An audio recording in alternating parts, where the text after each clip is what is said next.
really bright people, really innovative, really energetic people to get financed to do things is just dramatically better than it was at that time. So now, if you've got good ideas, and there's good ideas right in this crowd, and you've got energy, it's far easier to get financed to move forward those ideas than you could 50 or 60 years ago. Is that because of the internet or crowdsourcing, or what is it? It's just lots more capital around, and people more optimistic about. People are very optimistic about business. But better ways to connect the two, the capital and those absolutely. And the ideas. It's dramatic. It's dramatic. And the willingness to take risk. The first venture capital stuff is in the 1960s, and it's tiny. Microsoft, when we were taking outside investment, we took at a valuation of $20 million, we took $1 million for 5% of the company. I'll do it retroactively, folks. You had your chance. You had your chance. We never spent the money. That is, our business was profitable enough. We really didn't need to do that, but we wanted people on our board to give us advice. And there's an episode of Silicon Valley where all these venture capitalists are courting this guy. And that really reminded me of what it was like. By that time, which was 1984, there were dozens of venture capitalists. And that's something that other countries have tried to duplicate. They have in small part, but not nearly as well. This willingness to take risks, the idea that if you have a failure, it's not a mark of shame, that, hey, what's your next startup going to be? You heard his secret, folks. He gets his ideas from Silicon Valley. Be sure to. All right. Cards. Let's see where the cards are, folks. Okay, number 3. Take the card right there. So you started this talk about how you'd able to make a model and it won't accurately predict what happens. And on the other side of the coin, I was wondering what happens when you create such well-developed predictive technology, and what are the ramifications and implications of that outcome? Well, I don't think our predictive technology, is going to be like an oracle. Warren's nickname is the Oracle of Omaha. But the percentage of times you can predict things like macroeconomics, because they involve emotional sentiment. We're a long ways away from that. The biggest modeling thing I'm involved in is a group that models diseases. So we look at HIV or tuberculosis and understand, okay, what do we have to do in terms of diagnosis and drugs to get these things down? Once we finish polio, we'll go on, and our next big challenge, which will take decades, but I expect will be done in my lifetime, is malaria eradication. So these models aren't nearly at the point where they can take human sentiment into consideration. The field of economics, a very basic question about what we should have done differently before the financial crisis, there really is no consensus, whether it's with the public or inside the profession of economists. They agree that some of the emergency treatment we did was necessary and important, and I wish that was better understood. But in terms of the root causes, it's actually a little disconcerting how little our models or understanding explain how that imbalance got so extreme. All right, well, number 2. Hi, my name is Eugenia. I'm in the engineering school here at Columbia. And I wanted to ask, you were talking about that you love reading. I wanted to ask if you have a particular book that it changed your life, like the way you think about things. And I also wanted to ask, what is the thing that you admire the most about each other? Like you, Bill, about Warren, and the other way around. Thank you. They sort of touched on the second question, but go ahead, they may want to add to it. Books, though, first. Changed your life. Well, a book did change my life, and it was by a fellow who taught here at Columbia, Benjamin Graham, and I read the book when I was 19 called The Intelligent Investor. And I'd been interested in investments since I was maybe 7 or 8, but I'd read every book in the Omaha Public Library by the time I was 11. So why do you think you were interested in investing when you were 7 or 8? Because I was too dumb to get interested at 4. My dad had a very small investment firm, and I would just go down and I read all the books that he had there, waiting to go to lunch or whatever it might be, and then I went over to the public library and read them all, and it just was a fascinating subject to me. And but I didn't have any. I knew what everybody thought and all of that at an early age, but what Graham wrote made sense. I just happened to pick that book up at a bookstore in Lincoln, Nebraska. And, but to investing per se, is there something about your core competence that made investing the perfect place for you to be? yeah, it certainly wasn't to be a pro football player. I looked. It was a question of zeroing out all the other incompetencies, and I was left with one thing, Just the allocation of capital. I was actually wired in a way that was. This would be something I would be good at. So what wired in what way? I can't tell you precisely, but I've got the right temperament for it, which is much more important than IQ. If you've got more than 120 points of IQ, sell the rest to somebody else. You don't need it in investments, but you do need the right temperament. You do it. You do have to be able to think for yourself. And getting back to, the earlier question, the first question I ask myself when I look at a business is, is it important and easy what I can determine about this business? Yeah. And a lot of them don't make it.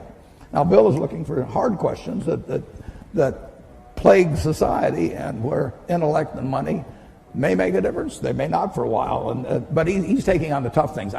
My job is to find easy things. I'm looking for 1 foot bars to step over, rather than 8 foot bars to jump over, But that's not irrational if you're looking at the investment universe.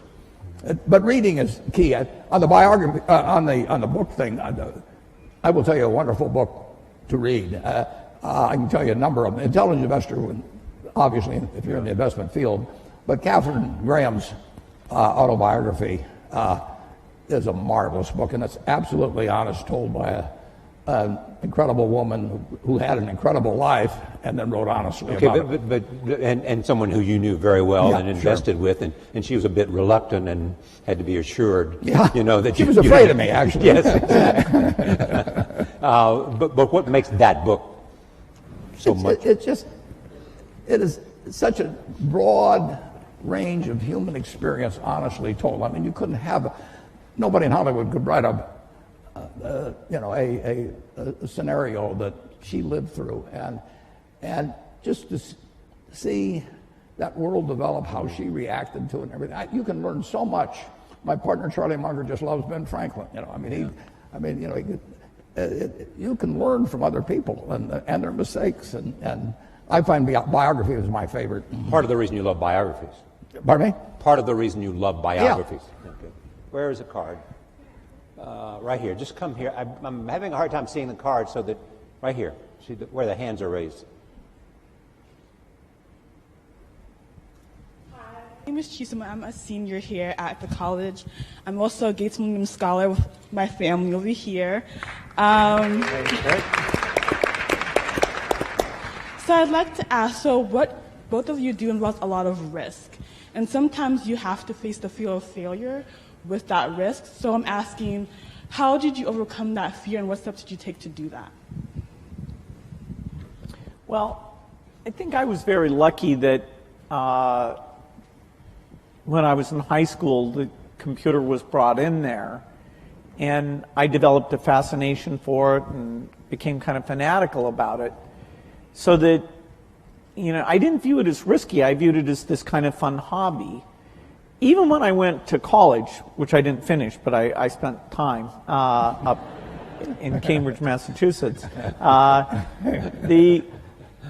wasn't sure that would be my life's work. Now, as the chip came along and made it mainstream, it became very obvious that something dramatic was going to happen. And so my passion, my hobby, and the area I could start this company right at the beginning of the revolution, that coincided in a nice way. And I never felt it was risky. If Microsoft had failed, I didn't have kids or anything. I could go back to school and finish my degree and go get a job somewhere.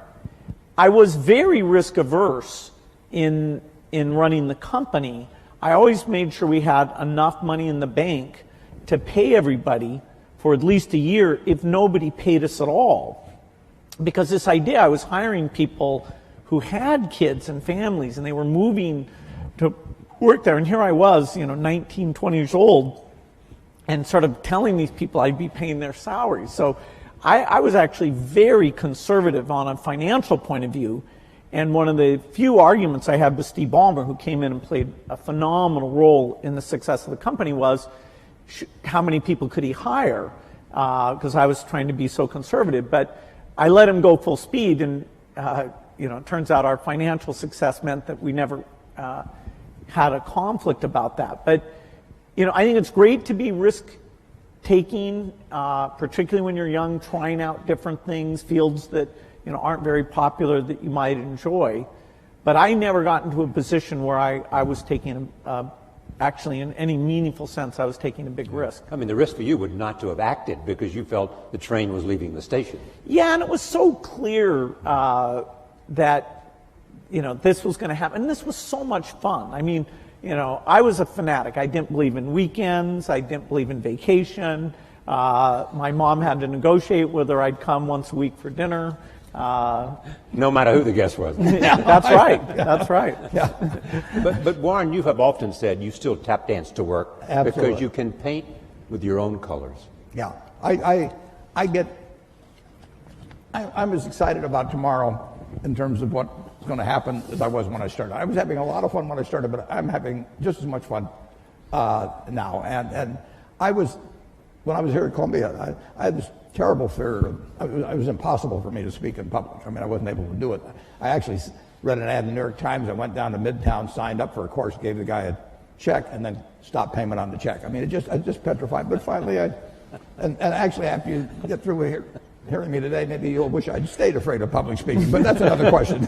Then, when I got out to Omaha, I finally decided I just had to do it. So I gave a guy $100 in cash, and once I parted with $100 in cash, I'd jump off the Grand Canyon to get my money's worth.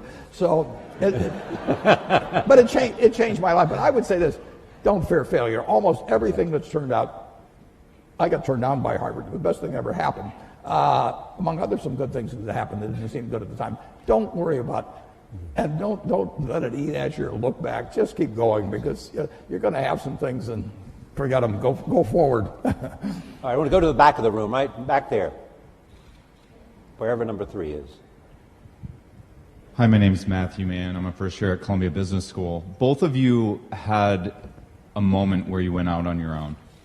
And I guess my question would be, if you were to do it all over again, you're in our shoes, what industry would that be in? Where would you start your own business today? I'd do the same thing. Yeah. I mean, for one thing, I'd be a failure at anything else probably. I mean, I'm not gonna. No, I mean, I had fun when I was in my 20s, my 30s. Now I'm 86 and I'm having fun. And so I advise students as much as possible, look for the job that you would take if you didn't need a job. I mean, don't sleepwalk through life, and don't say it's all going to be great. I'll do this and I'll do that, and I'm just marking time till I get to be older. That, as I've told people, that's like saving up sex for your old age. I mean, it just is not it is not a good idea. Yeah.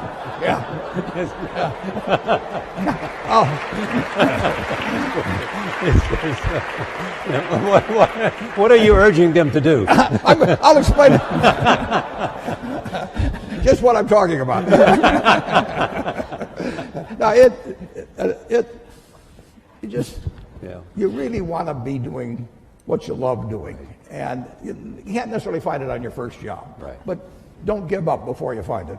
Bill, you've had the unique experience, A, because of your curiosity, B, because of your involvement in global health, to see the impact of a lot of other areas, whether it's biomedicine or whether it's a whole range of other things other than computer science.